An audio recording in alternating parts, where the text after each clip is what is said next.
Meu nome é Bernardine Walker e, aos 32 anos, nunca pensei que minha mãe me trairia assim. Trabalhei a vida inteira para economizar $120.000, sonhando em comprar minha primeira casa. Então, uma manhã, acordei e descobri que minha conta estava vazia e meu cartão de crédito estava no limite. Tudo porque me recusei a pagar a dívida de compras de $50.000 da minha irmã mais nova, Amanda. A pior parte foi encontrar o bilhete escrito à mão pela minha mãe dizendo: Amanda merecia meu dinheiro mais do que eu. O que se seguiu foi a decisão mais difícil da minha vida. Se você quiser saber como eu dei a volta por cima nessa traição devastadora, não deixe de clicar em curtir, se inscrever no canal e me contar nos comentários de onde você está assistindo. Acredite em mim, você vai querer ver o que aconteceu quando a polícia apareceu na porta dela. Cresci em um bairro modesto em Boston, Massachusetts, onde a maioria das famílias lutava para sobreviver, mas fazia o possível para proporcionar lares estáveis para seus filhos. Nossa família começou como o que parecia ser uma unidade normal, com minha mãe, meu pai e eu morando em uma pequena casa de 2 quartos com revestimento azul desbotado e piso de madeira que rangia. Meu pai trabalhava como mecânico em uma oficina local enquanto minha mãe ficava em casa comigo. Aqueles primeiros anos foram relativamente pacíficos, embora o dinheiro sempre tenha sido curto. Tudo mudou quando eu tinha 12 anos. Certa noite, durante um jantar de bolo de carne e purê de batatas instantâneo, meu pai anunciou que estava indo embora. Ele conheceu outra pessoa, uma garçonete no restaurante perto de sua loja. Lembro-me de como minha mãe gritava e jogava pratos contra a parede da cozinha enquanto ele arrumava suas coisas. Ele saiu naquela noite apenas com uma mochila e sua caixa de ferramentas, prometendo enviar dinheiro e visitá-lo regularmente. Ambas as promessas se mostraram vazias. Os cheques de pensão alimentícia chegaram irregularmente por cerca de 6 meses antes de pararem completamente. Só o vi 2 vezes depois daquela noite. A mãe mudou depois que o pai foi embora. O calor que ocasionalmente transparecia em seu comportamento geralmente severo desapareceu completamente. Ela conseguiu um emprego como recepcionista em um consultório odontológico, saindo cedo todas as manhãs com a maquiagem perfeitamente aplicada, mas com o olhar vazio. Ela começou a namorar quase imediatamente, um grupo de homens que raramente durava mais do que alguns meses. Ela parecia desesperada para não ficar sozinha. Quando eu tinha 14 anos, minha mãe anunciou que estava grávida. O namorado dela na época, Rick, era um motorista de caminhão que parecia legal, mas raramente estava por perto. Quando minha irmã Amanda nasceu, Rick também já havia se mudado, embora tenha assinado a certidão de nascimento e concordado em pagar pensão alimentícia. Ao contrário do meu pai, ele realmente cumpriu o prometido, enviando cheques regulares até Amanda completar 18 anos. Desde o momento em que Amanda chegou, ficou claro que ela seria o centro do universo da nossa família. Minha mãe a mimava de um jeito que ela nunca tinha feito comigo. Embora se esperasse que eu fosse autossuficiente desde cedo, Amanda era mimada e protegida. Mamãe a chamava de princesa e comprava brinquedos e roupas novas para ela, mesmo quando mal podíamos comprar comida. Aprendi cedo que meu papel era ajudar a cuidar da minha irmã e não atrapalhar de outra forma. Aos 16 anos, eu trabalhava depois da escola em um supermercado local, abastecendo prateleiras e ensacando compras por um salário mínimo. Meus salários eram usados principalmente para comprar meus próprios materiais escolares, roupas e economizar o pouco que eu podia para a faculdade. Minha mãe nunca perguntou como eu gastava meu dinheiro e eu nunca me ofereci para contribuir com as despesas da casa. Aprendi a ser financeiramente independente por necessidade.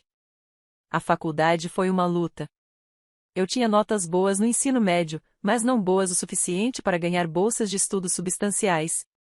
Fui aceito na Universidade de Massachusetts em Boston e me mudei para o dormitório no meu primeiro ano usando empréstimos estudantis. Trabalhei em 2, às vezes 3 empregos de meio período, lavando pratos no refeitório, dando aulas particulares para outros alunos e fazendo turnos de fim de semana em uma cafeteria. Cada semestre era uma caminhada na corda bamba financeiramente, mas eu estava determinado a me formar sem as dívidas esmagadoras que atormentavam muitos dos meus colegas. Durante aqueles anos de faculdade, mamãe e Amanda permaneceram na pequena casa. Eu a visitava ocasionalmente para jantares de domingo, onde a conversa girava inteiramente em torno de Amanda, suas notas, seus amigos, suas atividades. Naquela época, minha mãe já tinha conseguido um emprego um pouco melhor como gerente de escritório, e Amanda parecia não precisar de nada. Ela tinha os celulares mais modernos, roupas da moda e participava de atividades extracurriculares caras, como competições de dança e acampamentos de líderes de torcida. Muitas vezes me perguntei como minha mãe conseguia pagar por tudo isso, mas nunca perguntei. Depois de me formar, tive a sorte de conseguir um cargo de nível básico em uma respeitada empresa financeira no centro de Boston. A ironia não passou despercebida para mim. Eu estaria aconselhando outras pessoas sobre planejamento financeiro quando minha própria família tinha uma relação tão doentia com o dinheiro. Talvez tenha sido exatamente por isso que me senti atraído pela área.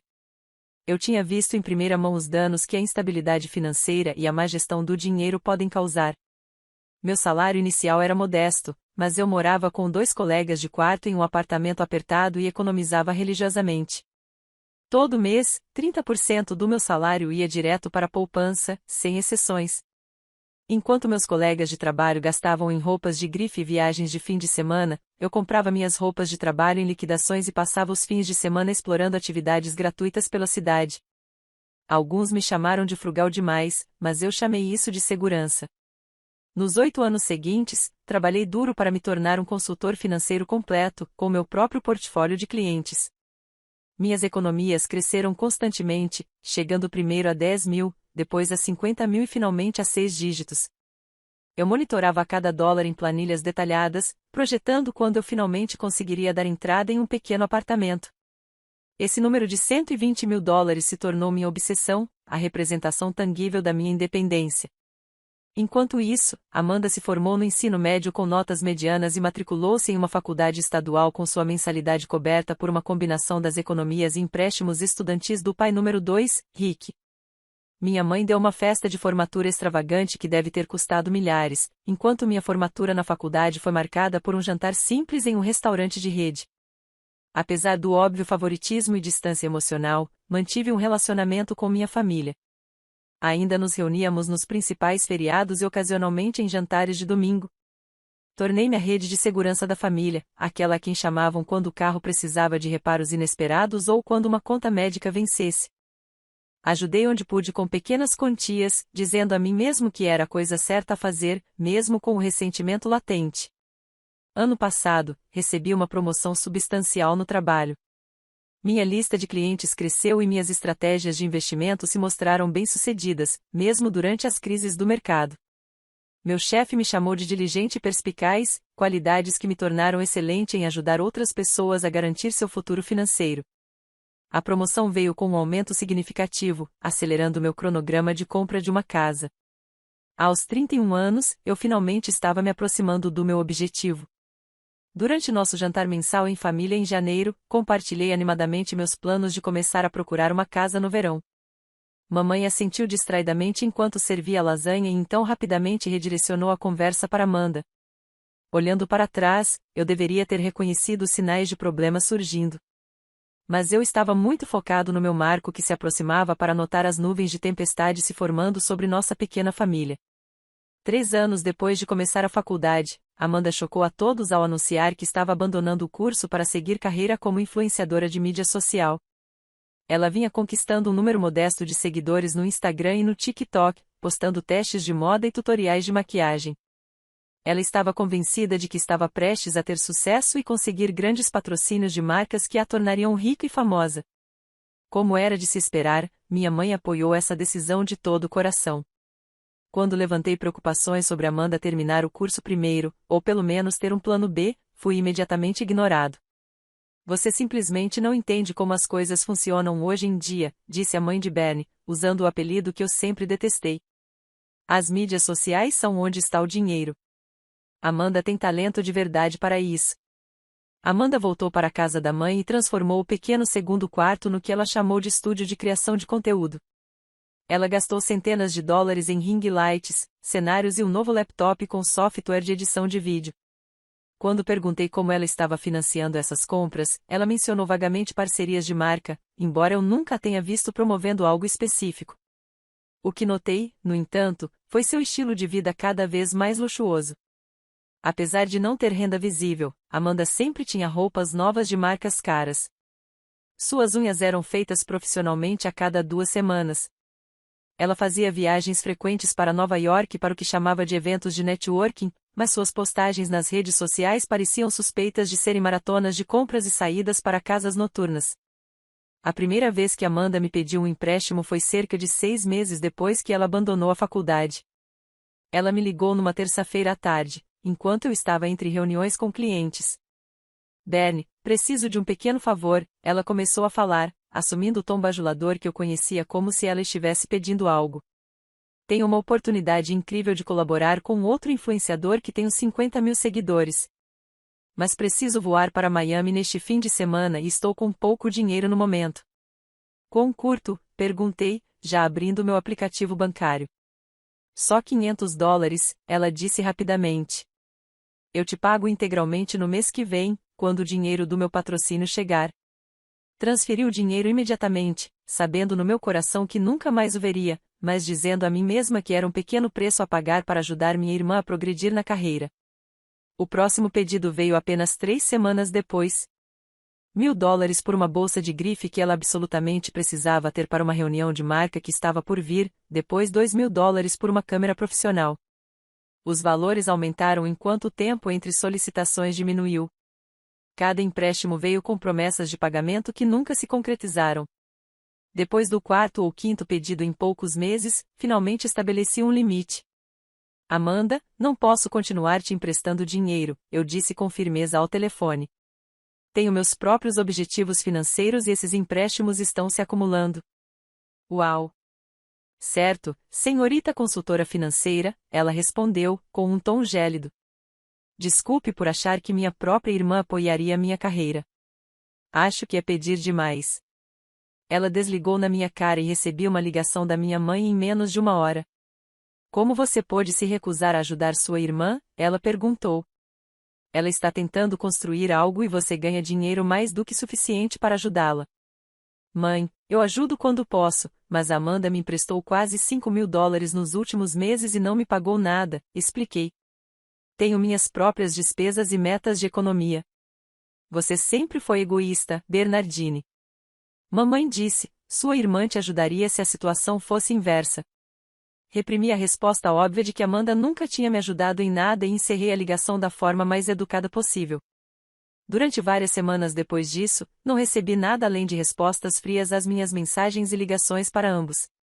Então veio o que agora reconheço como o começo do fim, um jantar de família em um domingo no início da primavera.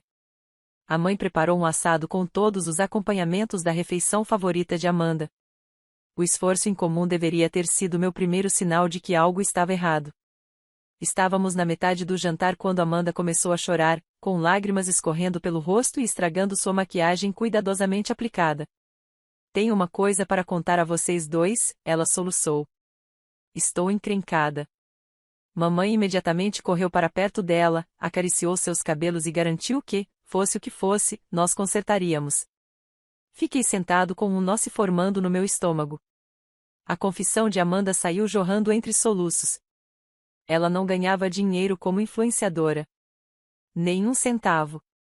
Todas as suas compras, viagens e estilo de vida foram financiados inteiramente por cartões de crédito. Ela abriu contas em vários bancos e lojas de departamento, e estourou o limite de cada um deles. Agora ela devia mais de $50.000 em 12 cartões diferentes, e só os pagamentos mínimos ultrapassavam $2.000 mensais. Tenho tentado fazer os pagamentos mínimos com novos cartões, mas todos recusaram meus últimos pedidos, lamentou ela. As agências de cobrança continuam ligando. Uma delas disse que pode entrar com uma ação judicial. Mamãe pareceu chocada por aproximadamente 30 segundos antes de se virar para mim com uma expressão determinada. Bernardine, você precisa ajudar sua irmã, ela afirmou como se fosse a solução mais óbvia do mundo. Quase engasguei com a água. Preciso de quê? Você tem as economias, ela continuou. Você pode pagar a dívida dela e ela pode te pagar ao longo do tempo. Você sabe como montar um plano de pagamento adequado. É isso que a família faz. Fiquei sentado em silêncio, atordoado, tentando processar a audácia daquele pedido. Eles queriam que eu entregasse quase metade do dinheiro das minhas economias de uma vida inteira, que eu havia sacrificado e trabalhado durante anos para acumular para salvar Amanda de uma confusão que ela havia criado por pura irresponsabilidade. Enquanto isso, Amanda parou de chorar e estava olhando para mim com olhos esperançosos e expectantes. Ela claramente estava apostando nessa solução o tempo todo. Algum de vocês já pensou em falência? Perguntei finalmente. Na idade dela, com tempo para reconstruir o crédito. Falência, minha mãe engasgou, como se eu tivesse sugerido algo realmente escandaloso. Ela tem 22 anos. Não pode declarar falência. Isso arruinaria o futuro dela, e dar a ela um resgate sem consequências ajudaria seu futuro. Como eu respondi? A conversa evoluiu a partir daí. Amanda começou a chorar novamente, acusando-me de querer que ela sofresse. Minha mãe ficou cada vez mais agitada, lembrando-me de todas as maneiras pelas quais ela supostamente se sacrificou por mim enquanto eu crescia. Tentei várias vezes sugerir aconselhamento financeiro, consolidação de dívidas ou até mesmo ajudar Amanda a conseguir um emprego de verdade para começar a lidar com a dívida sozinha. Mas eles não estavam interessados em soluções que não envolvessem meu talão de cheques. À medida que as vozes ficavam mais altas, notei nossos vizinhos olhando para nossas janelas. Finalmente me levantei, empurrando minha cadeira para longe da mesa com mais força do que o pretendido. Não vou pagar $50.000 em dívidas de cartão de crédito para compras e férias, disse eu com firmeza. Estou disposto a ajudar Amanda a descobrir suas opções e a fazer um plano, mas não vou abrir mão das minhas economias. O silêncio que se seguiu foi ensurdecedor. Minha mãe olhou para mim com uma expressão que eu nunca tinha visto antes, algo entre descrença e fúria. Amanda afundou na cadeira, sem chorar mais, mas parecendo derrotada. Enquanto eu pegava minha bolsa e me preparava para sair, minha mãe falou em um tom baixo e calmo que me deu um arrepio na espinha. Você vai se arrepender dessa decisão, Bernardine. Família cuida de família. Eu deveria ter reconhecido a ameaça em suas palavras, mas estava com muita raiva e magoado para perceber.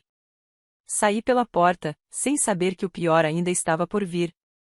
Durante 2 semanas após aquele jantar desastroso, meu telefone permaneceu estranhamente silencioso. Nenhuma ligação da minha mãe exigindo que eu reconsidere. Nenhuma mensagem de voz chorosa de Amanda. O silêncio foi ao mesmo tempo um alívio e uma perturbação. Na minha família, conflito normalmente significava discussões explosivas seguidas de reconciliações relutantes. Não essa guerra fria de falta de comunicação. Eu me dediquei ao trabalho, aceitando clientes adicionais e ficando até tarde no escritório na maioria das noites. A distração era bem-vinda, mas a situação familiar persistia no fundo da minha mente. Eu me vi verificando meu telefone com mais frequência do que o normal, meio que esperando ver os nomes deles na tela. Durante a 3ª semana de silêncio, recebi uma ligação incomum do meu banco. O representante queria verificar se eu havia alterado recentemente meu endereço para envio de extratos e correspondências. Não fiz nenhuma alteração, confirmei. Bem, recebemos uma solicitação para atualizar seu endereço na semana passada, explicou o representante. Como não chegou pelo nosso portal online seguro, gostaríamos de verificar diretamente com você. Agradeci a diligência e pedi que registrassem minha conta para monitoramento de segurança reforçado. Um arrepio percorreu meu corpo quando encerrei a ligação. Alguém tentou redirecionar meus extratos bancários. Considerando os eventos recentes, não foi difícil adivinhar quem. No dia seguinte, recebi outra ligação, dessa vez da empresa do meu cartão de crédito, com uma história semelhante. Mais uma vez, alguém tentou alterar meu endereço de correspondência, mas não conseguiu passar pelo processo de verificação de segurança.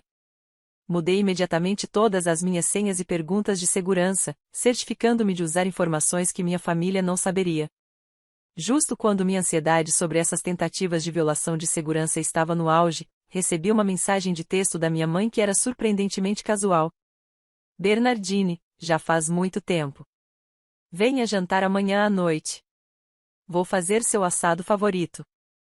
O convite era tão normal, tão desprovido de qualquer reconhecimento do nosso último encontro, que me surpreendeu momentaneamente.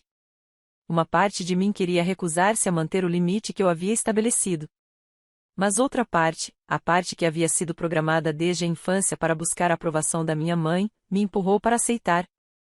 Estarei lá, respondi. Devo levar alguma coisa? Só você, querida, veio a resposta, o carinho, disparando alarmes. Minha mãe raramente usava termos carinhosos comigo, guardando-os para Amanda. Cheguei em casa na noite seguinte com uma sensação de mau pressentimento que tentei descartar como paranoia. Minha mãe me recebeu com um abraço caloroso, outra raridade que só aumentou minha desconfiança. A casa tinha um cheiro maravilhoso, rico em aroma de carne cozida lentamente e ervas. A Amanda saiu com os amigos hoje à noite, explicou minha mãe enquanto pegava meu casaco. Achei que seria legal só nós duas jantarmos como nos velhos tempos. Não havia os velhos tempos em que só nós dois jantávamos. Não que eu me lembrasse, mas assenti e a segui até a cozinha. A mesa estava posta com os pratos bons, aqueles geralmente reservados para a ceia de Natal. Uma garrafa de vinho tinto já estava aberta e respirando no balcão. Você parece cansado, Bernie, observou minha mãe enquanto me servia uma taça generosa. Estamos mantendo você ocupado. Tem sido umas semanas agitadas, admiti, aceitando o vinho, apesar de planejar voltar para casa mais tarde. Uma taça seria suficiente. O jantar foi surpreendentemente agradável. Minha mãe fez perguntas sobre meu trabalho, parecendo genuinamente interessada em minhas respostas pela primeira vez. Ela compartilhou fofocas sobre vizinhos e colegas de trabalho, me fazendo rir com suas impressões certeiras. Ela não mencionou Amanda nem dinheiro nenhuma vez. Parecia um jantar com uma mãe que eu sempre quis, mas nunca tive. Enquanto ela servia torta de maçã caseira de sobremesa, ela encheu minha taça de vinho novamente, apesar do meu fraco protesto. Mais uma não vai doer, ela insistiu. Você parece tão tenso. Precisa relaxar mais. A conversa mudou para memórias de infância, principalmente centradas nos poucos bons momentos antes de meu pai ir embora. Mamãe parecia nostálgica, quase melancólica. Você era uma criança tão séria, sempre contando sua mesada e planejando o que comprar, ela relembrou. Tão responsável. Eu sempre soube que você teria sucesso. O vinho estava me deixando quente e um pouco tonto. Eu tinha comido uma refeição completa, mas mesmo um copo e meio parecia estar me afetando mais do que o normal. Mamãe continuou falando, sua voz ficando um pouco distante enquanto eu lutava para me concentrar. Acho que preciso ir para casa logo, eu disse, com a língua estranhamente pesada. Tenho uma reunião com um cliente amanhã cedo. Você parece cansada demais para dirigir, observou a mãe, com uma preocupação que não transparecia nos olhos. Por que não descansa um pouco no sofá primeiro? Eu pretendia protestar e insistir que estava bem, mas a sala começou a girar suavemente.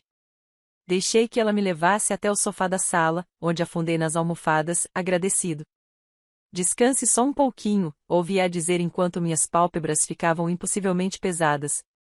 Minha próxima lembrança clara foi de acordar desorientado na luz cinzenta do amanhecer, ainda no sofá da minha mãe com uma manta jogada sobre mim. Minha boca parecia algodão, e uma dor de cabeça forte latejava atrás dos meus olhos. Sentei-me lentamente, tentando entender o que tinha acontecido, se eu tinha adormecido no meio da conversa. Não era do meu feitio desmaiar depois de uma taça e meia de vinho. Peguei meu telefone para verificar as horas e o encontrei na minha bolsa, que estava sobre a mesa de centro, 5h15 da manhã. Fiquei inconsciente por quase 10 horas. Conforme a névoa na minha mente começou a se dissipar, notei algo estranho na minha bolsa. Não estava fechado com zíper como eu sempre deixava, mas estava parcialmente aberto. Com uma crescente sensação de medo, coloquei-o no meu colo e olhei para dentro. Minha carteira estava lá, mas parecia mais grossa do que o normal. Ao abri-lo, encontrei não apenas meus cartões de crédito, mas vários outros. Não reconheci nenhum com o nome de Amanda. Eles estavam escondidos atrás da minha identidade. Por que os cartões da Amanda estariam na minha carteira? Levantei-me muito rápido, lutando contra uma onda de náusea e tontura. Algo estava muito errado. Eu precisava sair dali imediatamente, o mais silenciosamente possível. Juntei minhas coisas e saí pela porta da frente sem acordar minha mãe. No meu carro, examinei os estranhos cartões de crédito mais de perto. Todos eles estavam no máximo, de acordo com os limites impressos nas costas. Amanda ou minha mãe estavam planejando de alguma forma me atribuir essa dívida? Dirigi para casa em um estado de alarme e confusão, com minha dor de cabeça se intensificando a cada quilômetro. Quando cheguei ao meu apartamento, uma possibilidade terrível já havia se formado na minha mente. Embora eu rezasse para estar errado. Eu não tinha simplesmente adormecido na casa da minha mãe. A sonolência incomum, o apagão de 10 horas, minha bolsa aberta com os cartões de Amanda plantados dentro dela só podiam significar uma coisa. Minha própria mãe me drogou. Mal passei pela porta do meu apartamento quando meu telefone começou a vibrar com notificação após notificação. Mensagens de texto do meu banco sobre atividades incomuns. Alertas da minha operadora de cartão de crédito sobre cobranças que excedem meu limite diário. Confirmações por e-mail de grandes retiradas. Minhas mãos tremiam tanto que mal consegui digitar minha senha para acessar meu aplicativo bancário. No momento em que o resumo da conta foi carregado, minhas pernas cederam. Afundei no chão da entrada, ainda de casaco, enquanto os números assustadores eram registrados. O saldo da minha conta poupança é de $324. Ontem mesmo, ele continha $120.000. Minha conta corrente apresentou um saldo negativo de $52 devido a taxas de cheque especial. Freneticamente, mudei para meu aplicativo de cartão de crédito. Meu cartão atingiu o limite máximo de saques em dinheiro, totalizando $6.400, chegando até meu limite de crédito.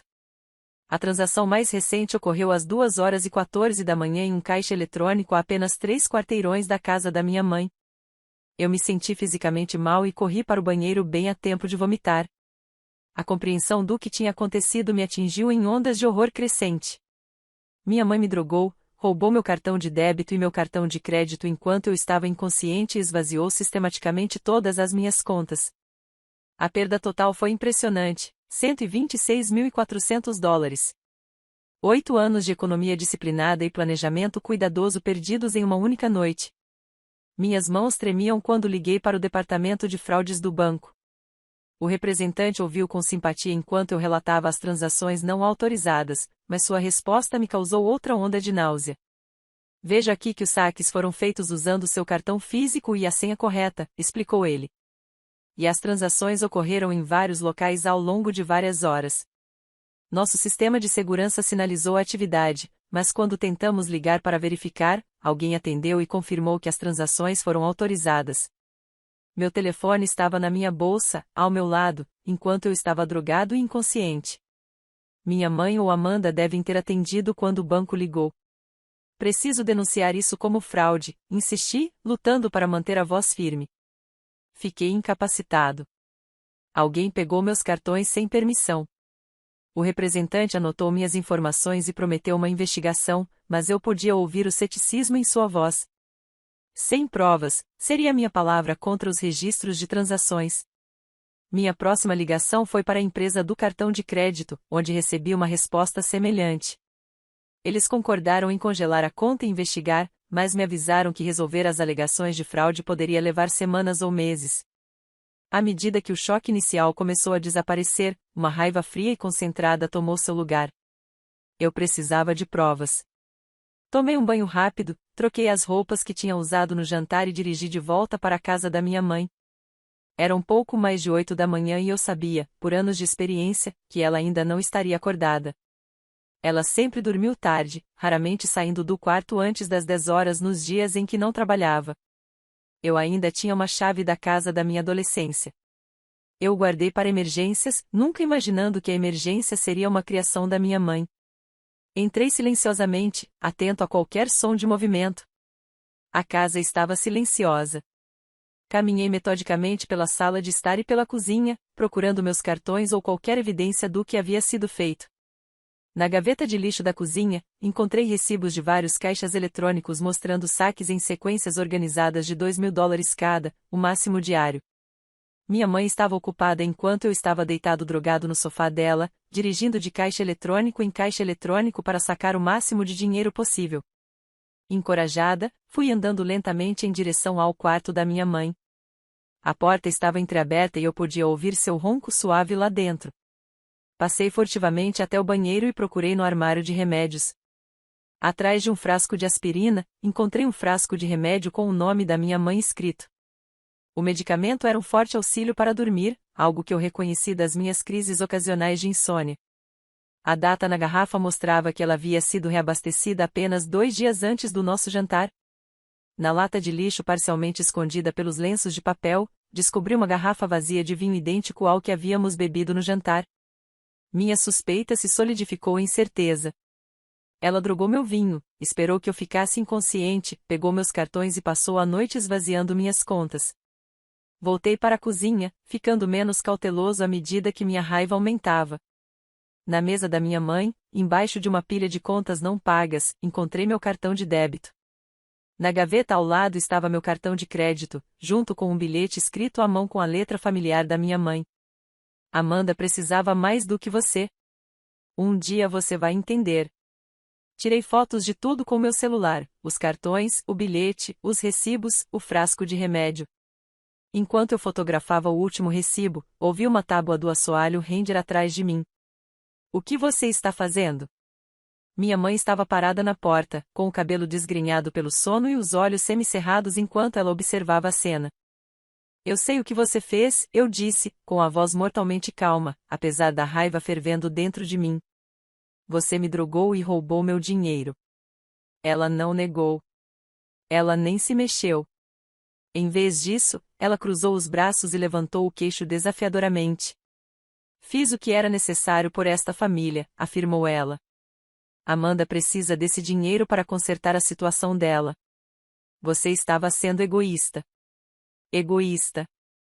A palavra me atingiu como um golpe físico. Você acha que sou egoísta por não querer doar minhas economias de uma vida inteira? Tem ideia de quanto trabalhei duro para ganhar esse dinheiro? Não seja tão dramático, Bernie. Minha mãe suspirou como se estivéssemos falando de um suéter emprestado e não de $100.000. É só dinheiro. Você pode economizar mais. Amanda precisa agora. Onde está? Perguntei. Onde está meu dinheiro? Já se foi, respondeu a mãe, secamente. Transferi para várias contas para pagar as dívidas da Amanda. Parte dela era necessária para um novo começo. Um novo começo? Repeti incrédula. Com o meu dinheiro, somos uma família, insistiu ela, como se isso explicasse e justificasse tudo. Famílias compartilham recursos. Você sempre teve mais do que a sua parte justa de tudo. O absurdo dessa afirmação me deixou momentaneamente sem palavras. Eu tinha conseguido pagar a faculdade. Trabalhei em vários empregos desde os 16 anos. Eu construí minhas economias em $1 por vez, ao longo de anos de sacrifício. E minha mãe estava agindo como se eu fosse, de alguma forma, o privilegiado. Onde está Amanda? Perguntei finalmente. Ela está na casa de uma amiga, respondeu a mãe. Ela precisava de um tempo longe de todo esse estresse. Então ela sabe o que você fez. Ela sabe que estamos ajudando-a, disse mamãe evasivamente. Peguei meu telefone e o levantei, mostrando a ela as fotos que eu havia tirado. O que você fez não ajudou em nada, eu disse friamente. Foi roubo, e me drogar foi agressão. Esses são crimes graves, mãe. Pela primeira vez, um lampejo de incerteza cruzou seu rosto. Você não iria à polícia, disse ela. Mas havia uma interrogação em seu tom. Não contra sua própria mãe. Me põe à prova, desafiei, encarando-a com firmeza. Você roubou todas as minhas economias. O que achou que aconteceria? Você vai me perdoar, ela insistiu, embora parecesse menos segura agora. Quando se acalmar, você vai entender. Foi para o seu bem. Reuni minhas evidências, incluindo meus cartões recuperados, e fui em direção à porta. Quando estendi a mão para a maçaneta, minha mãe me chamou. Bernardine, não faça nada que você vá se arrepender. Virei-me para ela, uma triste clareza me invadindo. Já me arrependo de cada momento em que confiei em você, respondi. E de cada dólar que dei a esta família. Isso acaba agora. Saí pela porta, minha mente já formulando um plano. Não se tratava mais apenas de dinheiro. Era sobre justiça, limites e, finalmente, me defender contra as pessoas que se aproveitaram de mim durante toda a minha vida. Na segurança do meu carro, estacionado a um quarteirão da casa da minha mãe, dei a mim mesma 5 minutos para me entregar, solucei, batendo no volante com as palmas das mãos abertas, liberando o choque e a traição que ameaçavam me dominar. 5 minutos de emoção pura, cronometrados precisamente no meu telefone. Então respirei fundo 3 vezes, limpei o rosto e entrei em modo de ação. Minha primeira parada foi a delegacia de polícia. Hesitei no estacionamento, o peso do que eu estava prestes a fazer pesava no meu peito. Eu realmente iria apresentar queixa contra minha própria mãe? A lembrança de seu rosto impassível e das contas bancárias vazias fortaleceram minha determinação. Sim, eu estava. A atendente, uma mulher de uns 50 anos, com olhos gentis e uma atitude séria, ouviu pacientemente enquanto eu explicava a situação. Mostrei a ela as fotos das evidências e as notificações bancárias no meu telefone. Gostaria de registrar um boletim de ocorrência por roubo e possivelmente agressão, declarei com a voz mais firme do que me sentia. Roubar dinheiro de um familiar pode ser complicado, reconheceu o policial. Você tem provas de que não autorizou esses saques? Tenho provas de que fui drogada sem meu conhecimento e que meus cartões foram levados enquanto eu estava inconsciente, respondi, mostrando a ela as fotos do medicamento para dormir e meus cartões encontrados na mesa da minha mãe. A expressão do oficial ficou mais séria. Ela chamou um detetive especializado em crimes financeiros, e eu repeti minha história. Eu entendo o quão difícil isso deve ser, senhorita Walker. O detetive disse: casos de roubo familiar estão entre os mais desafiadores emocionalmente falando, mas o que sua mãe fez constitui vários crimes sérios, independentemente da conexão familiar. Forneci a eles todos os detalhes necessários. O nome completo e endereço da minha mãe, informações sobre Amanda, o valor exato roubado e as evidências que eu havia reunido. O detetive explicou que eles precisariam investigar antes de determinar se as acusações seriam apresentadas, mas o processo já havia começado oficialmente. Minha próxima parada foi meu banco. Encontrei-me com o gerente da agência, um homem que eu conhecia há anos por meio do meu trabalho de consultoria financeira. O choque que ele sentiu com a minha situação rapidamente se transformou em eficiência profissional, pois ele me ajudou a registrar relatórios formais de fraude e a iniciar o processo de recuperação dos meus fundos. Precisaremos congelar todas as contas para as quais o dinheiro foi transferido, explicou ele. Você sabe para onde foi o dinheiro? Acredito que eles foram pagar as dívidas do cartão de crédito da minha irmã em várias contas, eu disse, e possivelmente alguns saques em dinheiro. Ele fez anotações e me garantiu que rastreariam as transações da melhor forma possível. Ele também me emitiu novos cartões com números diferentes e me ajudou a configurar protocolos de segurança aprimorados para todas as minhas contas. No final da tarde, eu estava mentalmente exausto, mas não havia terminado. Dirigi até o escritório de Martin Sherman, um amigo advogado especializado em crimes financeiros. Martin era meu cliente há anos antes de desenvolvermos uma amizade. Ele concordou em me atender imediatamente quando liguei, explicando que era uma emergência. Em seu confortável escritório com vista para o centro de Boston, expus toda a situação novamente. Martin ouviu sem interromper, ocasionalmente fazendo anotações. Bernardine, não sei o que dizer, exceto que sinto muito que isso tenha acontecido com você, disse-lhe quando terminei. Do ponto de vista jurídico, você tem argumentos muito fortes tanto para acusações criminais quanto para uma ação civil para obter indenização. Mesmo ela sendo minha mãe, perguntei. O status familiar não isenta ninguém da lei, explicou Martin. Na verdade, em algumas jurisdições, o roubo de um membro da família é considerado uma violação do dever fiduciário, o que pode acarretar penalidades mais severas. Discutimos minhas opções longamente. O promotor público moveria acusações criminais se a investigação policial as confirmasse. Separadamente, eu poderia entrar com uma ação civil para recuperar os fundos roubados e possivelmente danos adicionais. Martin concordou em me representar no processo civil e em fazer a ligação com os promotores criminais. E a Amanda? Perguntei. Ela pode não ter roubado o dinheiro diretamente, mas quase certamente sabia e se beneficiou disso. Martin assentiu pensativamente. Se ela tivesse recebido fundos roubados conscientemente, poderia ser acusada de cumplicidade após o fato ou de receptação de bens roubados. No mínimo, ela provavelmente seria citada no processo civil para recuperar quaisquer fundos usados para pagar suas dívidas. Depois de sair do escritório de Martin, fiz check-in em um hotel. Eu não conseguia encarar a ideia de voltar para o meu apartamento, onde cada canto me lembrava da minha segurança financeira destruída e da minha confiança traída. Eu precisava de um terreno neutro para pensar e planejar. No meu quarto de hotel, pedi serviço de quarto, não porque estava com fome, mas porque sabia que precisava comer. Enquanto comia um sanduíche, fiz uma lista de medidas de segurança adicionais. Liguei para minha operadora para mudar meu número. Entrei em contato com as 3 principais agências de crédito para congelar meus relatórios de crédito.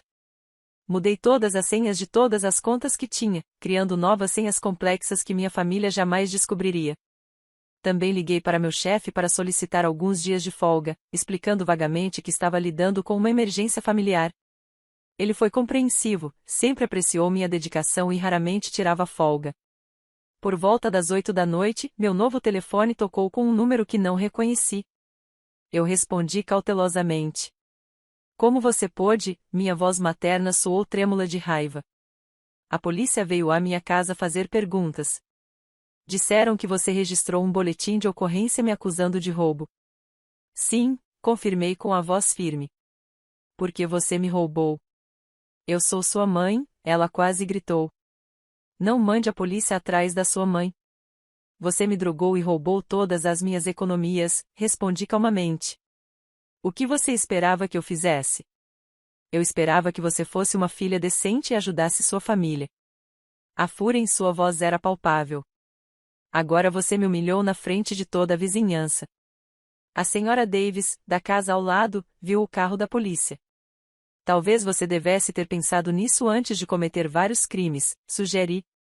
A conversa evoluiu a partir daí, com minha mãe alternando entre ficar furiosa comigo e tentar me fazer sentir culpado.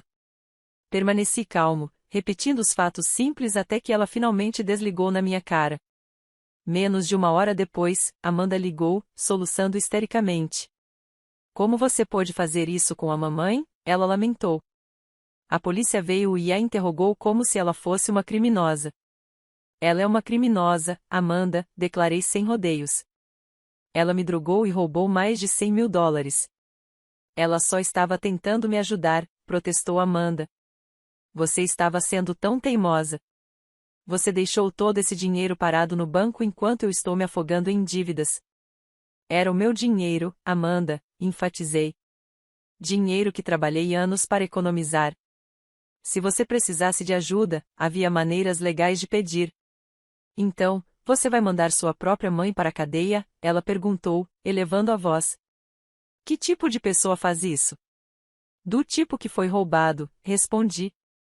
Onde está o dinheiro, Amanda? Ela ficou em silêncio por um momento. Usei para pagar meus cartões de crédito, ela finalmente admitiu. E consegui um apartamento em Cambridge. O depósito de segurança e o aluguel do primeiro e do último mês eram muito caros, e eu precisava de móveis. Então você sabia que eu confirmei. Você sabia que a mamãe tinha me roubado e gastou o dinheiro mesmo assim. Ela disse que você nos perdoaria eventualmente.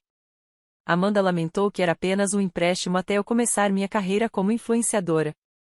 Encerrei a ligação me sentindo estranhamente calmo. Qualquer dúvida remanescente sobre apresentar queixa havia desaparecido. Eles não apenas me roubaram, mas realmente acreditavam que tinham o direito de fazer isso. Eles esperavam que eu simplesmente aceitasse e seguisse em frente. Antes de ir para a cama, instalei pequenas câmeras de segurança sem fio no meu quarto de hotel, posicionando-as para capturar a porta e a sala principal. Eu realmente não acreditava que minha mãe tentaria me encontrar ali, mas a violação dos meus limites me deixou vulnerável e exposta. Enquanto eu estava deitado na cama desconhecida, olhando para o teto, percebi que havia entrado em território desconhecido. Pela primeira vez na minha vida, eu estava estabelecendo um limite com minha família que não podia ser ultrapassado ou ignorado. Não haveria como esconder isso debaixo do tapete, nem perdão relutante durante um jantar em família. Eu havia iniciado um processo legal que forçaria a responsabilização.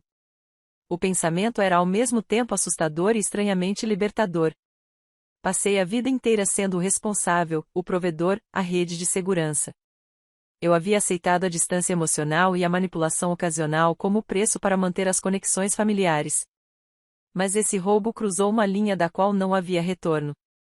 Ao me defender, eu estava recuperando não apenas minha segurança financeira, mas meu respeito próprio. Adormeci naquela noite com meu telefone por perto, programado para gravar qualquer chamada que pudesse receber. Eu estava farto de ser pego de surpresa. A partir de agora, toda interação com minha família seria documentada e cada conversa preservada como possível evidência. A filha que eles consideravam garantida havia partido. Em seu lugar estava uma mulher determinada a ver justiça feita, não importando o custo.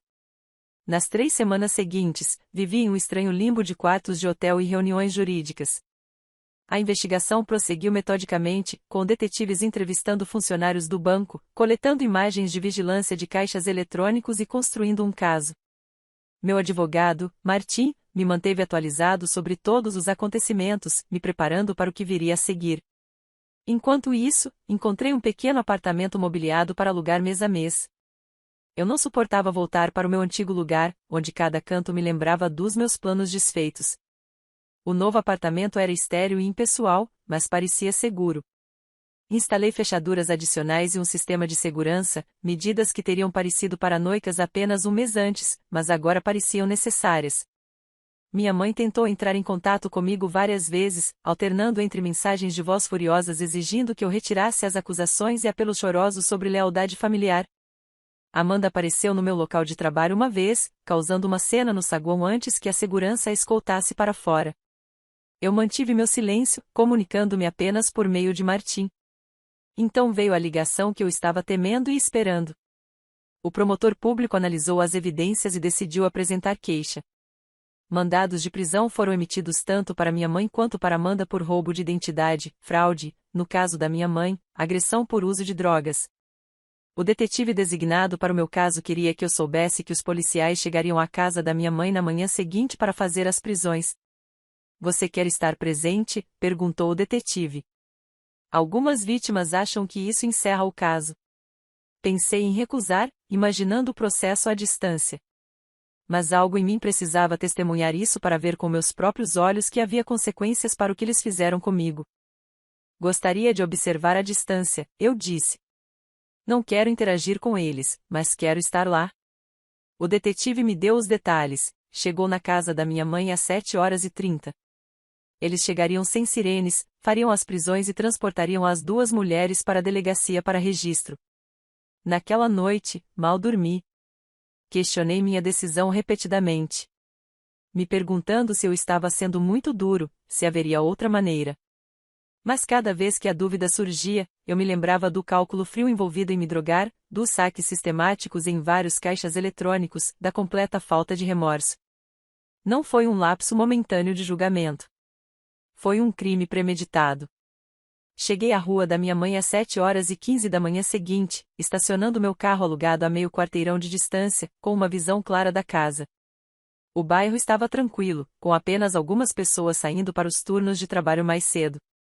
Precisamente às 7h32, carros de polícia sem identificação e uma viatura policial pararam em frente à casa. 4 policiais se aproximaram da porta enquanto outros permaneceram perto dos veículos. O detetive bateu com firmeza, e o som ecoou no silêncio da manhã. Depois de um longo momento, a luz da varanda acendeu e minha mãe abriu a porta de roupão, parecendo confusa. Não consegui ouvir a troca, mas vi sua expressão mudar de confusão para choque e depois para raiva. Ela tentou fechar a porta, mas um policial a bloqueou com o pé enquanto continuava a falar calmamente. Depois do que pareceu uma eternidade, minha mãe deu um passo para trás, permitindo que os policiais entrassem. 10 minutos depois, elas saíram com ela e Amanda, agora vestidas com jeans e moletons, com as mãos algemadas atrás das costas. Amanda estava chorando histericamente, com o rosto manchado e inchado. Minha mãe caminhava rigidamente, com a cabeça erguida, examinando a rua como se estivesse procurando por algo ou alguém. Os olhos dela estavam fixos no meu carro. E mesmo àquela distância, eu sabia que ela tinha me visto. Ela parou de andar, fazendo com que o policial que a guiava parasse. Ela me encarou diretamente. Sua expressão era uma mistura de fúria e traição. Então ela gritou algo que não consegui ouvir antes de ser conduzida firmemente para o carro de patrulha que a esperava. Vários vizinhos saíram para suas varandas ou estavam observando pelas janelas. A natureza pública da prisão garantiria que todos na vizinhança soubessem o que havia acontecido. Não haveria como se esconder atrás de explicações vagas ou mentiras. Enquanto a viatura se afastava, fiquei sentado no carro esperando alguma resposta emocional, culpa, satisfação, tristeza. Em vez disso, me senti estranhamente vazio, como se estivesse assistindo a uma cena da vida de outra pessoa. Liguei o carro e dirigi até a cafeteria onde havia combinado de encontrar Martin antes de ir para a delegacia. O processo de reserva foi demorado. Martim e eu esperávamos em uma sala de interrogatório na delegacia, onde o detetive nos atualizava periodicamente. Minha mãe e Amanda foram fotografadas e tiveram suas impressões digitais colhidas e estavam aguardando sua primeira audiência perante um juiz que definiria a fiança. Com base na natureza das acusações e na falta de registros anteriores, Martim esperava que ambos fossem libertados sob fiança naquela tarde. Eles provavelmente terão um defensor público designado, mas podem contratar um advogado particular, explicou Martim. De qualquer forma, este é apenas o começo do processo. Casos criminais costumam levar meses para serem resolvidos, às vezes mais se forem a julgamento. Quais são as chances disso? Perguntei sobre um julgamento. Honestamente, Martim pareceu pensativo.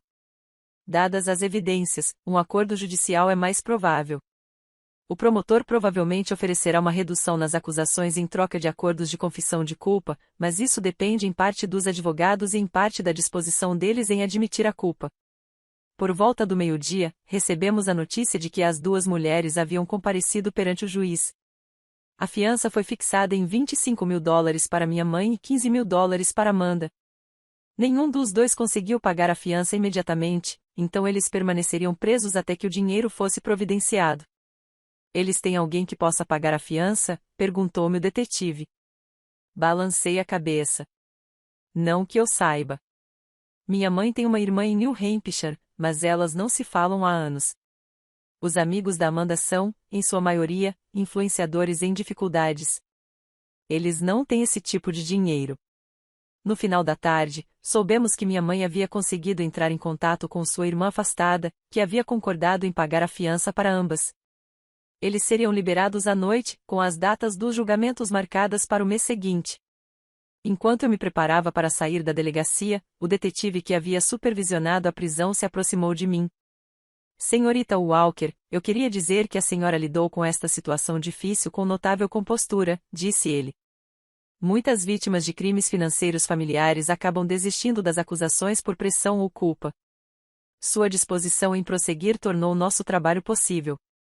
Suas palavras me tocaram mais profundamente do que eu esperava.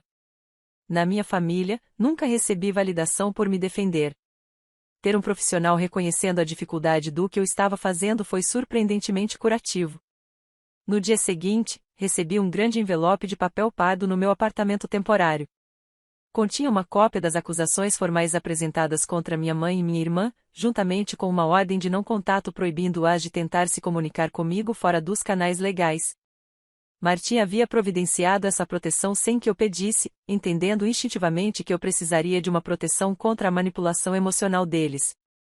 Nas semanas seguintes, o processo legal avançou de forma metódica. Meu banco conseguiu congelar algumas das novas contas de Amanda, recuperando cerca de $30.000 do meu dinheiro. Outros 20 mil foram encontrados intactos na conta pessoal da minha mãe.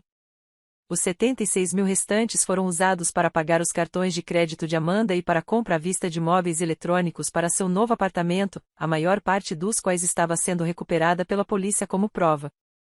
Enquanto isso, a notícia do que havia acontecido se espalhou por toda a nossa família. Aparentemente, minha mãe ligou para parentes contando sua versão dos fatos, retratando-se como uma mãe preocupada que só havia pedido dinheiro emprestado à filha ingrata para ajudar seu filho mais novo. Alguns parentes acreditaram que ela me ligou para expressar seu choque ao saber que eu mandaria minha própria mãe para a cadeia por causa de dinheiro. Outros que testemunharam a manipulação da minha mãe ao longo dos anos me ofereceram apoio. Meu pai, com quem eu não falava há mais de 15 anos, de alguma forma conseguiu meu novo número e ligou uma noite. Bernie, é o seu pai, disse-lhe quando atendi a sua voz, ao mesmo tempo familiar e estranha. Ouvi falar do que aconteceu com a sua mãe e o dinheiro. Esperei, esperando que ele tentasse me convencer a retirar as acusações, como outros fizeram.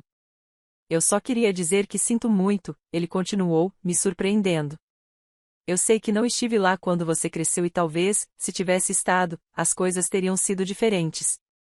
O que sua mãe fez foi errado e você tem todo o direito de prestar queixa.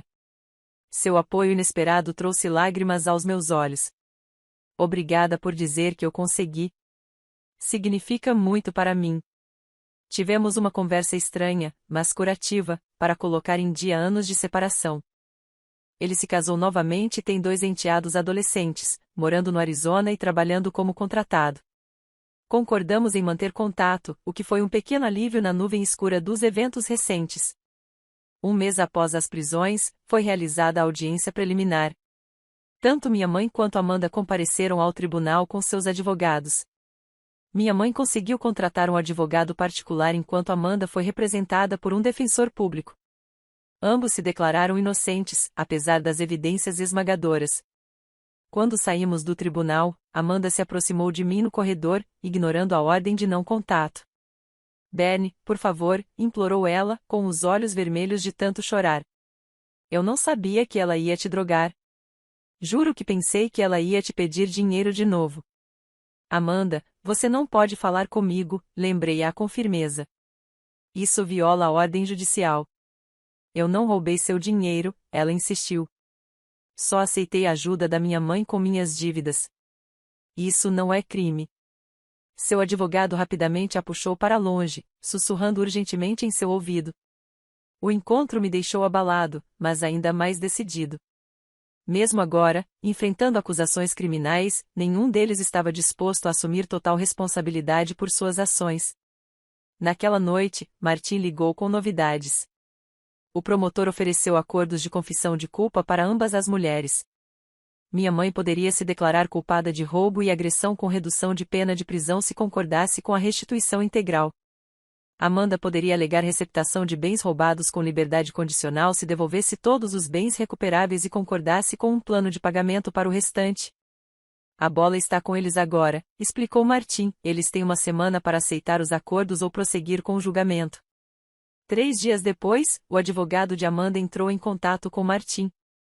Ela estava disposta a aceitar o acordo judicial, admitindo seu envolvimento e concordando em devolver tudo o que foi comprado com o dinheiro roubado. Minha mãe, no entanto, continuou resistindo, insistindo que não tinha feito nada de errado.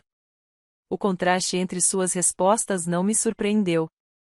Amanda, apesar de todos os seus defeitos, era jovem e estava assustada com a realidade de uma possível pena de prisão.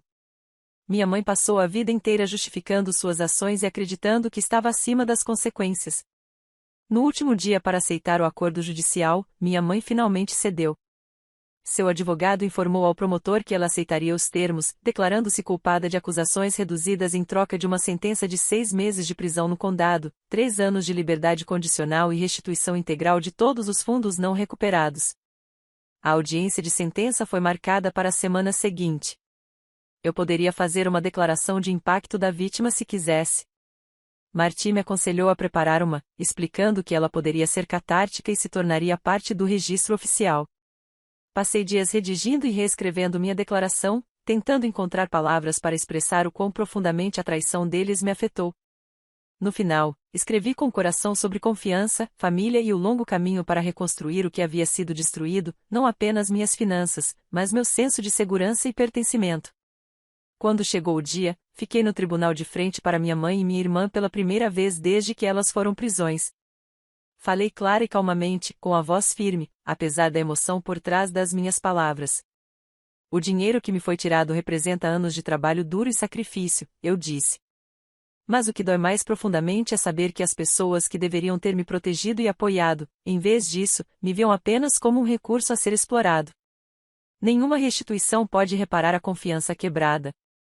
No entanto, acredito na responsabilização e espero que essas consequências levem a uma reflexão e mudanças genuínas. Quando voltei para o meu lugar, cruzei com o olhar da minha mãe.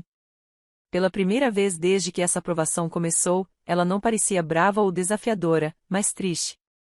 Foi um pequeno vislumbre de algo que eu raramente tinha visto em sua emoção genuína sem manipulação por trás dela. O juízo sentenciou de acordo com os acordos de confissão de culpa. Minha mãe começaria a cumprir sua pena de prisão imediatamente.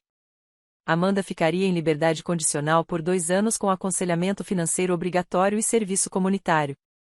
Ambos seriam responsáveis pelos pagamentos de restituição até que o valor total fosse pago. Enquanto eles saíam do tribunal, Amanda se virou e disse sem emitir som: "Sinto muito." Minha mãe manteve o olhar fixo na frente e a postura rígida. As portas se fecharam atrás deles, e um capítulo da minha vida se fechou com elas. Do lado de fora do tribunal, repórteres de emissoras de notícias locais esperavam, tendo percebido a natureza incomum do caso. Recusei-me a comentar, deixando Martim fazer uma breve declaração sobre a importância de tratar crimes financeiros com seriedade, independentemente de conexões familiares. Caminhei até meu carro sozinho, sentindo-me mais leve do que me sentia há meses. O processo legal não foi fácil, e o impacto emocional foi imenso. Mas, talvez pela primeira vez na minha vida, eu me mantive firme, recusando-me a ser manipulado ou que tirassem vantagem de mim. O custo foi alto, perder minha família como eu a conhecia. Mas a clareza e o respeito próprio que adquiri não tinham preço. 6 meses se passaram em um borrão de reconstrução. Mudei-me para um novo apartamento em outro lugar da cidade. Minha mãe e Amanda não me encontrariam facilmente quando as restrições legais finalmente acabassem. Meu banco conseguiu recuperar cerca de metade das minhas economias roubadas por meio do congelamento de contas e da venda de itens comprados com o dinheiro roubado. O tribunal ordenou que os pagamentos de restituição eventualmente restaurariam o restante, embora eu soubesse que isso levaria anos. Minha mãe cumpriu sua pena de 6 meses sem pedir liberdade antecipada. De acordo com seu agente de condicional, que me manteve atualizado sobre o caso, ela era uma detenta modelo, participando de programas de aconselhamento e trabalho. Amanda cumpriu todos os termos de sua liberdade condicional, frequentando aulas semanais de administração financeira e mantendo um emprego estável em uma loja de varejo local. Seus sonhos de se tornar influenciadora foram deixados de lado, pelo menos temporariamente. A parte profissional da minha vida se estabilizou mais rapidamente do que a pessoal. Meu chefe foi surpreendentemente compreensivo quando finalmente expliquei toda a situação, até me oferecendo um adiantamento do meu bônus de fim de ano para ajudar com as despesas imediatas. Meus clientes permaneceram fiéis, e eu me dediquei ao trabalho com foco renovado, encontrando consolo em ajudar outros a garantir seu futuro financeiro quando meu próprio havia sido tão dramaticamente prejudicado. A terapia se tornou uma constante semanal, um espaço seguro para processar as emoções complicadas da traição familiar. Meu terapeuta, Dr. Lindon, era especialista em traumas familiares e me ajudou a reconhecer padrões que eu nunca tinha visto antes. Como fui escolhida como provedora da família desde muito cedo. Como minhas conquistas foram simultaneamente exploradas e minimizadas. Como meus limites foram consistentemente violados ao longo da minha vida. Família não significa acesso ilimitado a você ou aos seus recursos, lembrou-me o Dr. Lindon durante uma sessão particularmente difícil. Famílias saudáveis respeitam limites. Elas celebram os sucessos umas das outras sem inveja ou sentimento de direito. Essas palavras ressoaram profundamente. Sempre presumi que o problema era eu, que eu era de alguma forma deficiente como filha e irmã por querer reconhecimento e autonomia. Reconhecer que a disfunção estava no sistema familiar, e não no meu desejo natural por respeito, foi uma mudança profunda. Meu 33º aniversário chegou e passou silenciosamente. Em vez de me forçar a suportar um jantar familiar desconfortável como fiz todos os anos, comemorei com um pequeno grupo de amigos em um restaurante à beira-mar. Essas eram pessoas que me valorizavam por mim, não pelo que eu podia oferecer a elas. O contraste era impressionante e curativo. Um ponto positivo inesperado durante esse período foi minha reconexão com meu pai. Nossos telefonemas hesitantes evoluíram para chats de vídeo regulares. Ele voou para Boston para me visitar 3 meses após a sentença, e passamos um fim de semana nos conhecendo como adultos. Ele não era perfeito, e nosso relacionamento tinha muito terreno perdido para recuperar. Mas seu simples reconhecimento de fracassos passados e apoio atual forneceu um modelo de como conexões familiares saudáveis poderiam ser. Lembro-me de vê-lo embarcar em seu voo de volta, esse homem que tinha sido um estranho durante a maior parte da minha vida, e de sentir uma mistura confusa de tristeza e esperança. A reconstrução era possível, mas exigia um reconhecimento honesto do dano e um esforço genuíno para mudar, não apenas desculpas vazias ou exigências de perdão. O dia mais difícil foi quando minha mãe foi libertada da prisão. O agente de condicional dela ligou para me informar, garantindo que a ordem de não contato continuava em vigor e que ela havia conseguido moradia com sua irmã em New Hampshire.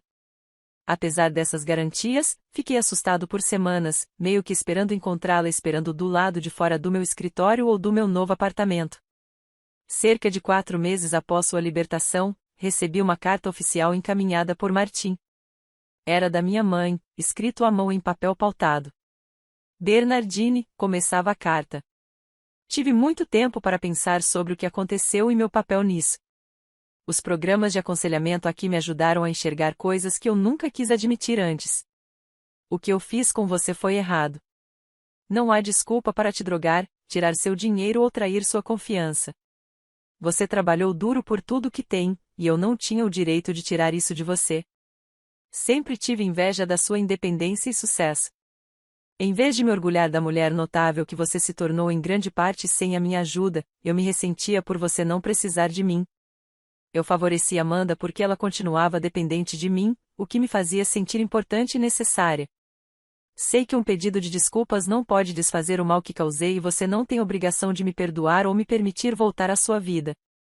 Não estou escrevendo para pedir perdão, mas para reconhecer a verdade do que fiz e assumir total responsabilidade por isso.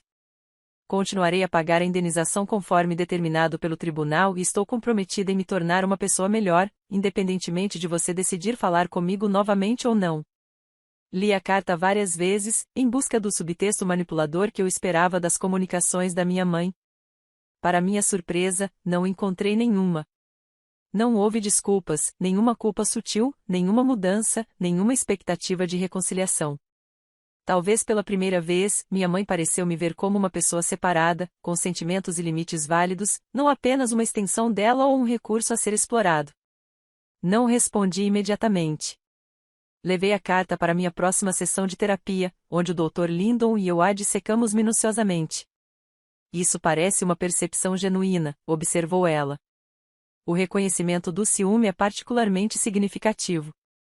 Dito isso, uma carta não apaga uma vida inteira de padrões de comportamento.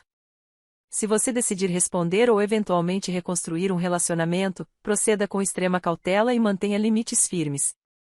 Levei o conselho dela a sério.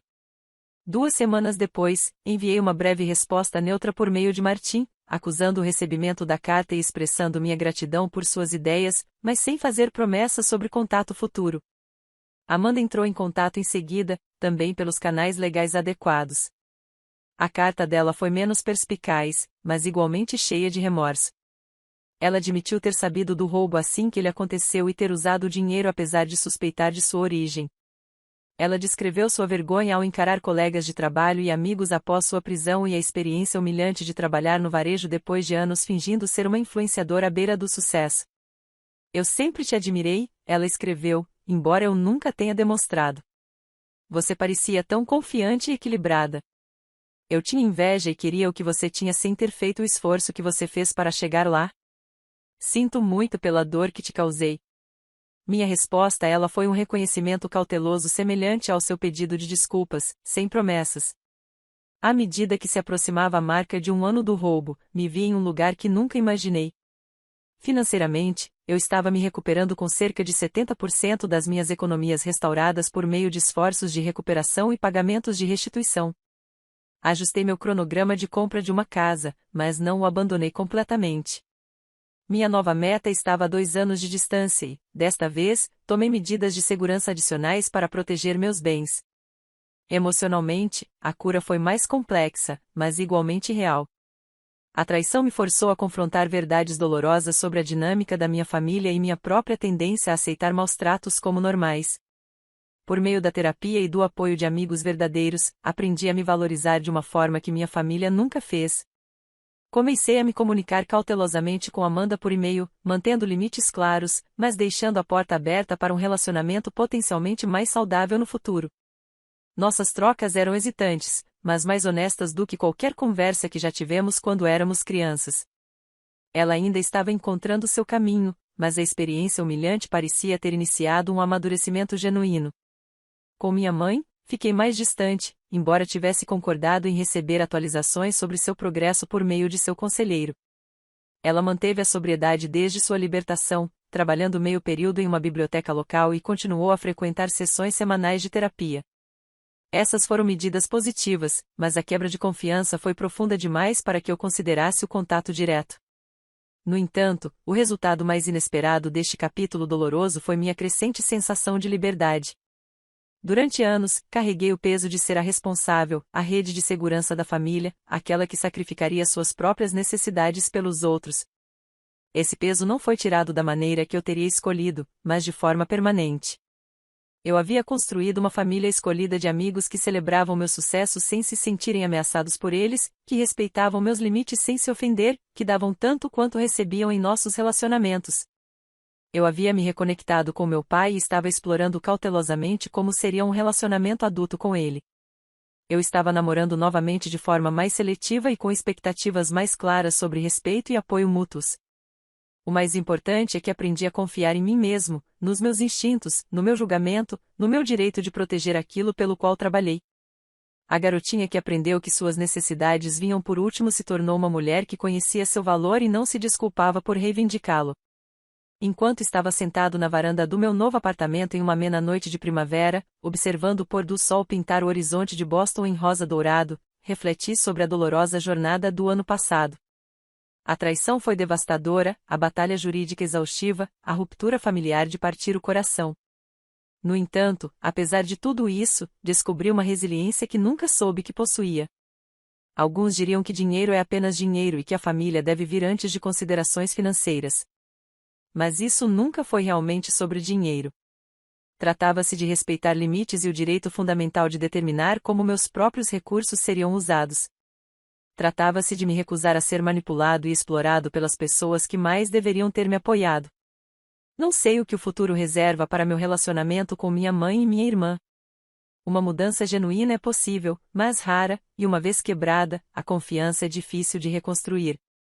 O que eu sei é que nunca mais vou permitir que me tirem vantagem em nome de obrigações familiares. A verdadeira família, seja biológica ou escolhida, edifica você em vez de destruí-lo. Ele celebra seu sucesso em vez de se ressentir dele. Ele respeita seus limites em vez de violá-los. Se há uma mensagem que eu possa compartilhar com outras pessoas que se encontram presas em dinâmicas familiares disfuncionais, seria esta: você é digno de respeito. Suas conquistas são suas. Seus limites merecem ser respeitados. E às vezes a coisa mais amorosa que você pode fazer por si mesmo e por sua família é permanecer firme nessa verdade, mesmo quando isso dói. Você já teve que tomar uma decisão difícil para se proteger de alguém que você amava? Eu adoraria ouvir suas histórias nos comentários abaixo. Se esta história repercutiu em você, curta, inscreva-se e compartilhe com alguém que talvez precise saber que não está sozinho. Lembre-se, construir uma vida de dignidade e respeito começa com a crença de que você merece exatamente isso. Obrigado por ouvir minha história e desejo-lhe força em sua jornada de autodescoberta e cura.